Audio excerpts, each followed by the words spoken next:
Welcome to HE Dialogues. I'm Edric, I'm Joy. and we're here to help you. Get it right from the start.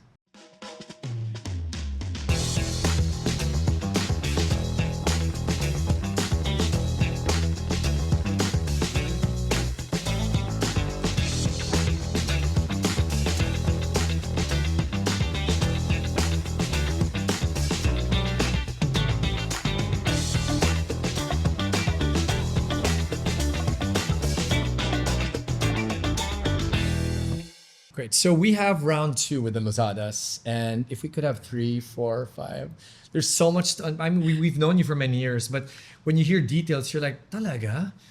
Like for those who heard it last episode, black belter father, militant coach father, and how those environments still had you enjoy sports, and you've woven this even into your own parenting journey. We did say that for episode 2, we would ask them about this balance word.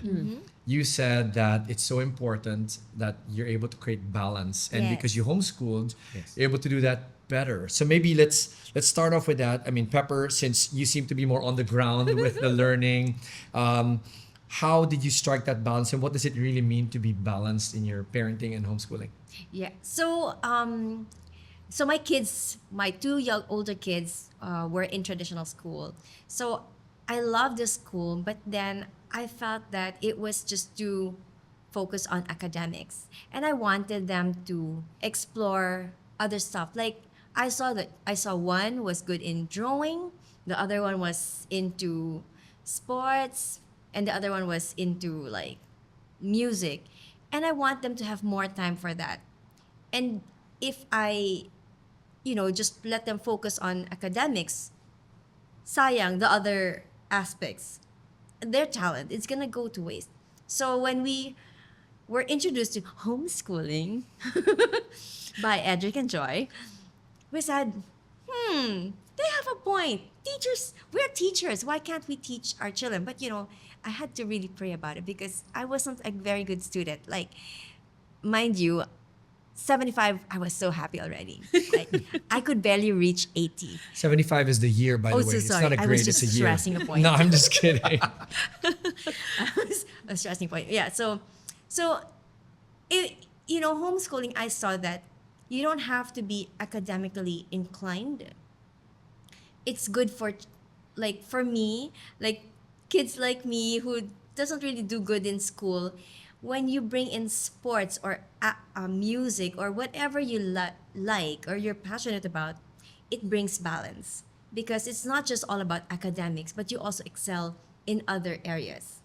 And I didn't want what happened to me happen to my kids. So when the homeschooling came up, it was like, I think this is a good opportunity for my children to shine in case they are not as bright as mama, then at least they can shine in their own way. So when we homeschooled, I saw that. I saw the balance. I was able to, get them to do their, learn stuff. And they did. Praise God. They learned stuff. And yet, seeing them now, they're thriving in their own passion. Yeah, and they got into the colleges of their choice because Elijah is where? Elijah's in CSB. He's doing animation. He really loves doing graphic illustration, but he's in animation. Joshua was in sports in senior high, but now is taking advertising because he saw that, I'm already into sports, might as well take advertising to carry on the for career. for career career. for And Bertelsada also Swim he School. wanted to help out. Yeah. Oh, that's He so good. looked at something that he'll be able to bring to Bertelsada Swim School when he graduates. To continue the legacy. As of the moment, he's helping already. Yes. He's helping That's already. so good. And with Isaiah, same thing. He's helping in the swim school, but he's looking at doing management, business management. business. So to help you guys also Yes. eventually. And so, I think that a lot of parents, I love what you said, Pepper, because a lot of times we send our kids to school because parents, well-intentioned, want their kids to excel academically, right? That's often the focus that we have. But I love you guys' perspective because you have a more whole child, whole person perspective where you wanted them to also excel in sports, in their interests. Now, when it comes to sports, because this is really your expert, your focus, you're even in sports ministry at church. You're the head of the sports ministry in your church. So, what would you say is the value of integrating athleticism in your children's growing up years? For me, one of the things that as a dad, seeing it before that I have to be involved, one of the things that sports plays into me, I have to be the one to teach my kids how to do sports. So the beauty of homeschooling is that we as fathers, I was able to teach my son the basic like how to play basketball, how to run properly, of Bike. course swimming, how to bike. And it was nice. And what I've noticed is that even as a coach, I see the balance whenever the kids are into sports. It brings out happy hormones Yes. in terms of them. So the stress level in terms of school, whenever they do sports, Minimize. it tends to minimize it. At the same time, it focuses them to study more. That's what I've noticed because it's a break from the school. So it balances them in terms of also their personalities, in terms of how to tackle different situation. It brings balance to them, especially with the rigidness of the schoolwork. For example, if they're into regular schooling, the traditional school, but when they get into sports, they do Tired. sports like the swimming, basketball, any sport. They are able to excel more in terms of being more focused in terms of studying. Imagine if you have the flexibility of homeschooling with sports, what kind of kids will we be Yeah. able to That's develop? right. Yeah. So I'm excited to ask a question. Okay, Go for okay. it. Ladies first. Go. Go. No, You can see we're very excited to ask questions about the sports topic. Because there's a big issue in parenting today where kids are growing up and they lack grit. They lack perseverance, right? In fact, there's a book written by Dr. Leonard Sachs. It's called The Collapse of Parenting, and he talks about this, that one of the big issues is that children today lack grit. So they struggle with failure, they don't know how to push themselves, they don't know how to continue when things get hard. And so I like what you said. So you said something that becomes related, right? If you push yourself in sports and you learn the discipline of, as the Bible says, to buffet your body, That's right. then it transfers to other areas of your life. So was there a situation that you saw in your children where they came across something difficult, but because of their training, like having an athlete's mindset, it helped them to overcome something difficult? Okay. Like in swimming or in any sport, what I can relate to swimming, there are goal sets, there are progressions in terms of getting to a certain level. So the kids learns how to do goal settings. And with that goal setting, they know in order to reach a certain time, it takes consistency, perseverance, and also they learn that there are sometimes you'll be able to get the times, but yet you have to work at it.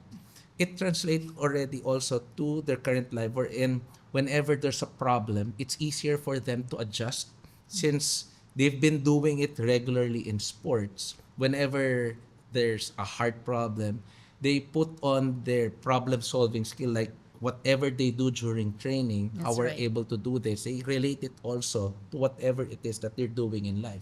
So it minimizes the stress level. That's what I've noticed with athletes. They learn, they know how to fail. They know how to fail because it in sports you regularly fail because if you don't fail you won't improve.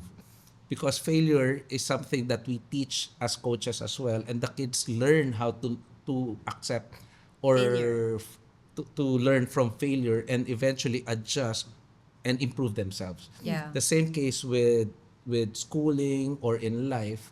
If they're able to encounter those kinds of situation, they know how to bounce back easily. Fantastic. Now, Joy and I were both athletes. You're athletes, so I totally see the value of being in the sport. And I just want to highlight this and then ask a question related to it. Okay. A little bit of a backing up. When we opened up with balance, part of what you were sharing is we need to discover the areas where our kids are gifted. Yes. Right? So maybe not so much in maths or these specific academic subjects, but right? As you were saying, 75, you're happy with that. But maybe it could be in the area of sports or music or any other thing, because God has created each child different. Different. That's And right. I think that's what we want to embrace, right? There's no one size fits all. Having said that, there are some specific areas we do want to expose our kids to. And sports is one of them for all the reasons you've already stated. And I'm sure there's so many more. My pointed question now is, knowing that as good parents, we want to be able to get them into sports as early as possible, right? And this is part of the regret we had as we're talking about this in past episodes. How do you know what is the strength or what area to then focus your child on in the area of sports? Because there's a lot of stuff. Yes. Jumping up and down, you can argue, can be, So how do you know that, or how do you guide parents so that they can say, this is how to discover my child's unique strength in sports or fitness or health, and therefore I can guide it. So could you speak to that? Okay. Practical ways to help them discover their giftings in this area of fitness, sports, developing their body. Yeah, so I think I can relate to that question because growing up, as I was saying in the first episode, my dad exposed me and my siblings to a lot of activities, not just sports, but also like dancing, music, arts, and through that exposure, he gave us a chance to how do you call this? Discover which one we like, which one we enjoyed. And through that, then he started to harness or push us to that direction. Like he saw me, I was very athletic, and he said, I think the course that you should be in the area of physical education or join the Bayanihan, because I was into arts like acting and dance and I was very skilled. So I enjoy that. But of course, diba, growing up, they want how to thrive financially. So different aspect. But anyways, going back, if a parent gives their children the opportunity to explore their passion, then once they see that, they can now start directing them to that path. Okay. I have a related question to that. I'm going to direct this to Coach Angelo, the militant dad background, right? Because let's be honest with parents. We're not saying that you just let them pursue what they enjoy necessarily, because the truth is, and this is what I want to ask you, could it be that as a parent you realize, although they enjoy it, this is really where they're gifted, and maybe they're just lazy and they just don't want to do it, right? But really, if they stuck it out, they would do very well in this sport or this particular area. How do you then guide that? Where do you draw the line? Now, I'm a militant dad and I'm just forcing it, or this is actually for their own good. Maybe they don't enjoy it right now, but it will be good for them as they go through And please use the word was. Change. Was.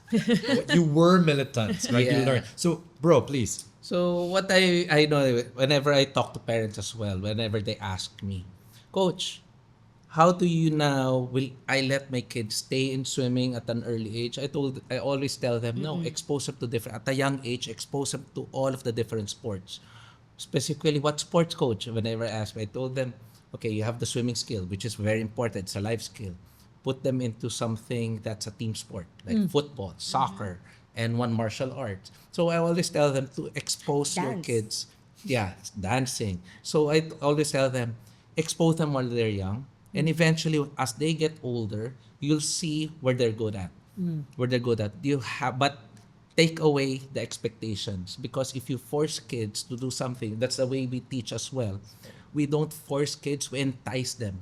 Because kids, when you notice, when they're having fun, learning comes easy. And if you are able to entice them to try different sports, they'll keep on trying until they'll be able to enjoy something that they're really good at. And you'll see that because there are some kids, some parents force them to play basketball because they're tall, but yet their land skill are not that coordinated. We tell them they're not coordinated, put them into swimming. Because swimming balances things in terms of the water. They're easier to swim rather than they're on land. So they'll be exposed to those kinds of situations. So there's really people who are meant to be like fish and people who are meant to be on land. That's right? true. For Yes. their sports, for the Yes. athletics. But I like how you guys said that you entice them rather than force Force. them. But you do expose them. Yes. Multi-sports. In fact, our daughter Kaylee, we just signed her up for a multi-sports program with our church CCF. And at first, she was crying because I think she was a little overwhelmed. But I just looked at her. I said, "You can do it." And then she'd look at me and she'd be like, "Okay." And then after the hour and a half, she said, "Mom, it was so fun."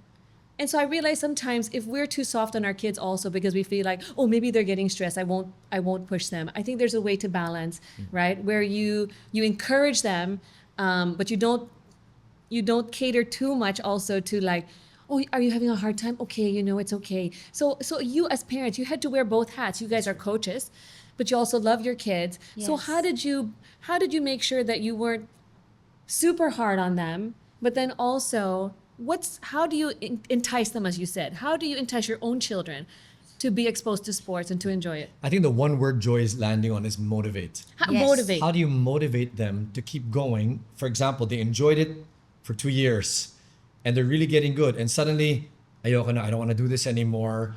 How do you then step in and say, actually, you can keep going? What do you do? Okay. With coaching, because there's always a plateau stage. Yes. And you know that all of the coaches in all sports, there's also a plateau stage. When they reach that plateau stage, that is where you don't push them. It's more of you support them.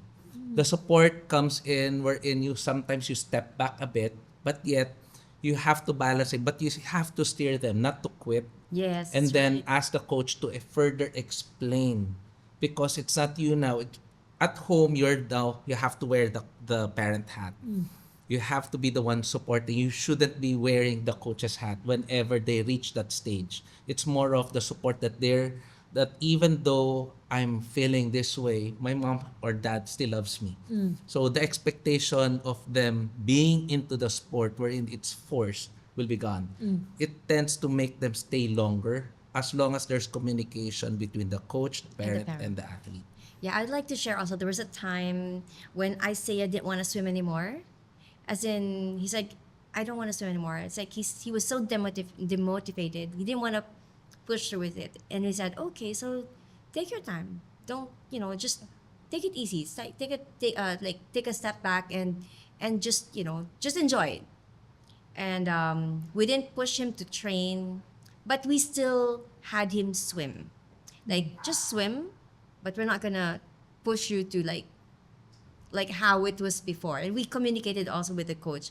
And now he's developed to liking it again, and now he's now setting a goal. So I think there's a time where parents should step back and allow the child to rediscover The joy. the probably. joy of the sport or whatever it is. And then, but not like what Angela said, without parang letting go.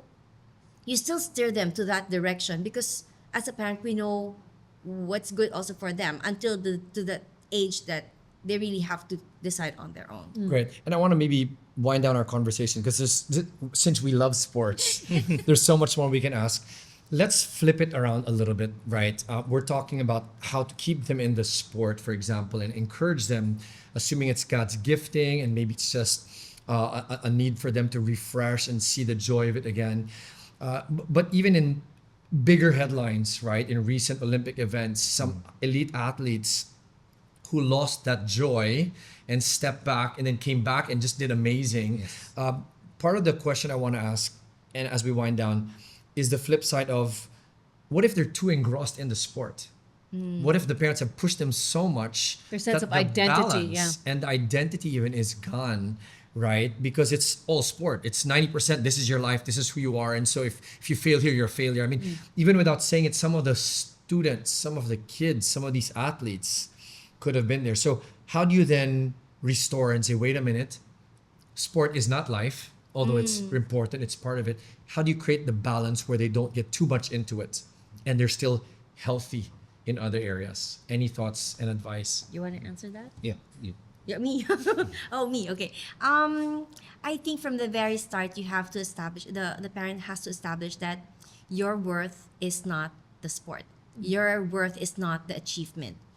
You have to be happy as who you are, and the achievement in sport is an added bonus. It's like a blessing in everything that you do. Whenever you succeed, it's a blessing, but who you are, you have to really know your identity. And we all know that our identity is in Christ, right? So whether you win, you lose, that shouldn't identify your worth at all. Did I answer your Yeah, question? for Yeah, sure. that's And so good. yeah, and so. No, go, go. We're too You get excited. this, we're too Zach. yeah. I've loved this verse, and maybe this could help as you respond to it. Matthew 5:16. All right, let your light shine before men, Yes. so that they may see your good deeds. See your good deeds. What it's amazing athlete, etc. But not glorify anybody else. Instead, the Bible says, and glorify your Father in heaven. So speak to that, right? Like, okay, sport is important. It's not your whole life. But if you're too engrossed in it, how do you bring them back to realizing things like, hey, the end game is to glorify God in our life? Ange, any like- thoughts? Actually, for me, it's more of the parents should be involved in their life, the lives of the kid as well. Take them out, go on dates. Go on dates, that's very important. Take them out, go on vacations and everything, and then just rediscover the fun of life. Because some of the kids are who's really engrossed, wherein everything just revolves around the sport, wherein the parents are now one saying, stop, pause, because it's not healthy anymore. And whenever they fail, they really Take it in. take it in, and they really are so hard on themselves. They get What depressed they even. the most important thing is I always tell the parents, let the goals be your kid and not yours.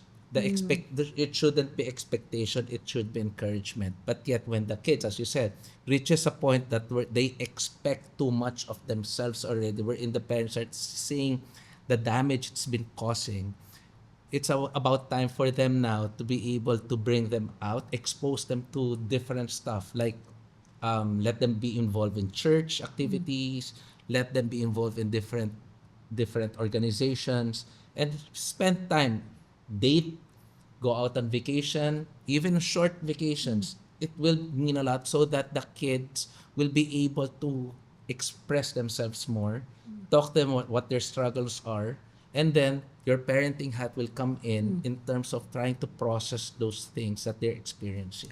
I guess because we always want to make sure our kids feel that they're valued, even when, Yes. as you said, even if they fail or they don't reach their own personal goals. And so I think that's, thanks for emphasizing that, because I'm sure you deal with a lot of crazy parents also who are just so, right, like, I want my kids to win. And they Yes. probably, I mean, try to coach their kids when the other coaches also know better. You've dealt with all kinds of parents who are Yes. like this. So your encouragement to them is just to take a step back and realize that you guys work on your relationship as parent and child. You develop that. Let your kids feel like they're loved, they're valued, they're precious, even without the medals and all that.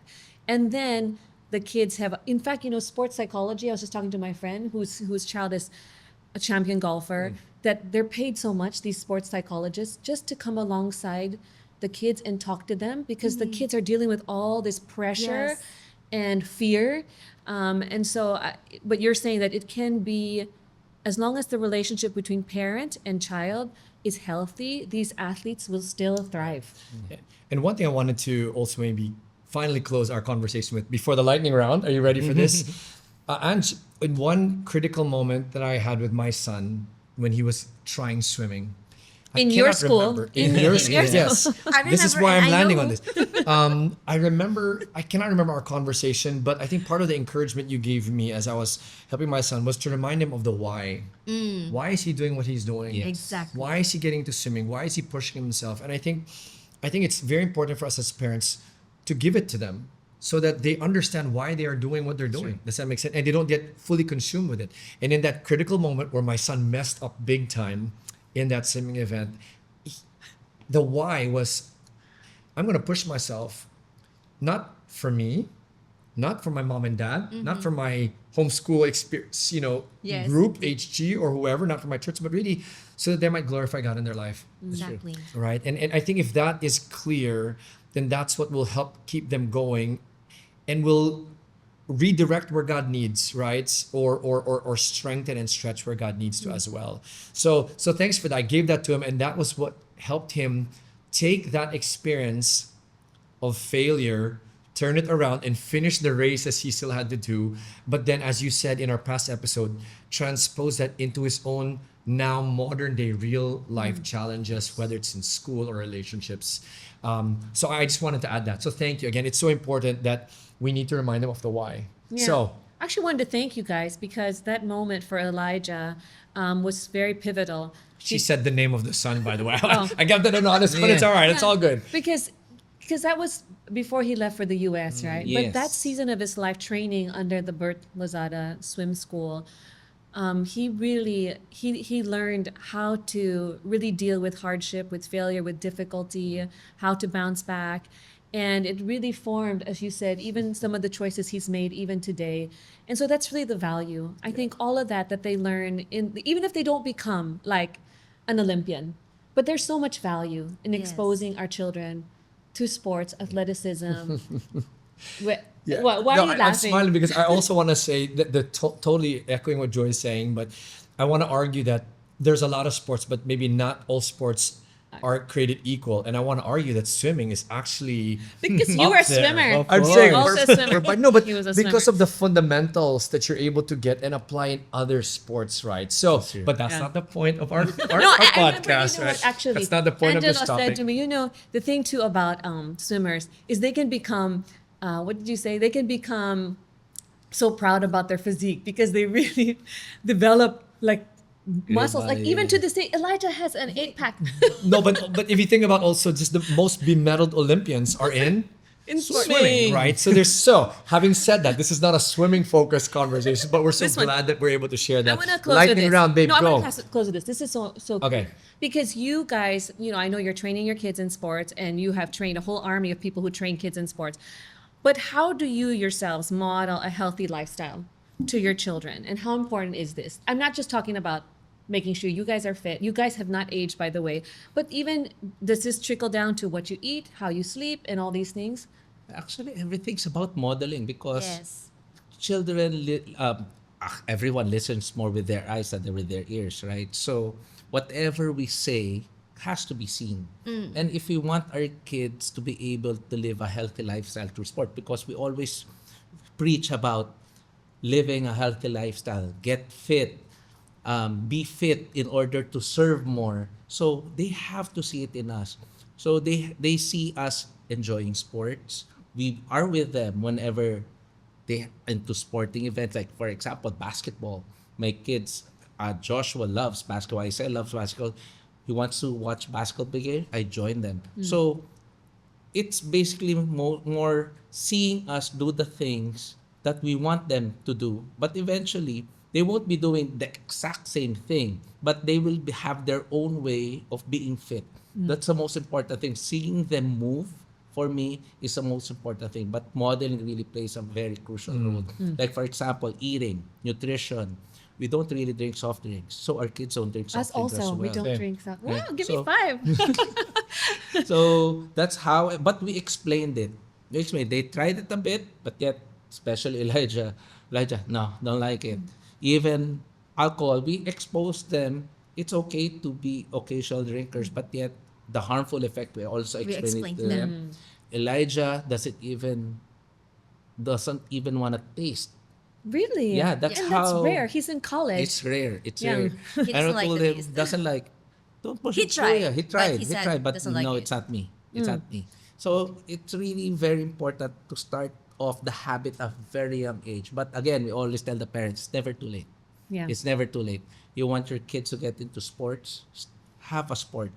Any sport, in order for you to move so that you'll be able to live a healthy lifestyle as well. I wish Everyone we had- interviewed you yeah. like 10 years ago. Oh, but as you said, it's never It's never too You late. start now. Pepper, anything you want to add to that before we go to the lightning round? Oh, Healthy like lifestyle. healthy lifestyle, like I mentioned in the first episode, the reason why the reason why I do what I do right now is because I've seen my dad, and I wanted to pass that on to my children. So I make sure that I work out. It's not about looking good, because I want to take care of the body that God has entrusted to me. Stewardship. Yeah. Stewardship of the body. And I tell my kids and even my students that I don't, whenever they go, oh, Coach Pepper, you're so sexy. I'm like, it's the sexy is like, no, I It's a don't wanna- bonus lang. Bonus. It's I don't want to focus on the sexy word, but I want to focus on fit, health, and strong. So, and sometimes I make it fun for my kids. You know, we do like Joshua, especially Joshua. He likes to bond with me. Mom, look, I can do this, and I like, can you do? And then I show him that I can do it too, and he's so proud whenever he shows me to his friends. My mom is this age. She can do push-ups. She can do push-ups and like Pull-ups. push-ups, and he gets to be he's proud to share that with his friends, and I feel so, parang I beam with happiness that he enjoys telling his friends about how fit I am and how strong I can be, and and seeing that they also Yeah, because it's a lifestyle of your family. Yes. Yeah. And I like what you said. It's stewardship, right, Yeah, of it's your a body. stewardship. Thanks, Pep. So let's go. Lightning round. Okay. As we close. Speaking of fitness and modeling, go. So you just say either Angelo or Pepper, okay? Okay. The So, answers. Ready? okay. Who You can first. do more burpees? me. More push-ups. Me. Wow. Who swims faster? Oh, him. So, we shouldn't even include this in the But no, question. but who can swim farther? Me. Him. So then, So, okay. go. Who has a bigger appetite? Him. Really? Who eats healthier? Pepper. Really? Pepper. Yeah. But you both Pepper. don't do soft drinks, so that's good. Who works out more regularly? Pepper. Like, Okay. as in, like, how many times a week? I do 3 times a week, and then on the off days, I make sure that I get to do a little bit of planks. Movement. My just adrenaline movement. is pumping I know. right now. I want Like, we to should go. work Last question. Who is a stricter coach? Go. Me. Yan. I think we figured that out during Well, this hey, guys, thanks. interview. It's been a lot of fun having you guys here. I want to ask so many more questions, but that's all the time we have. Thank you for joining us on HE Dialogues. I'm Edric, I'm Joy. and we're here to help you. Get it right from the start.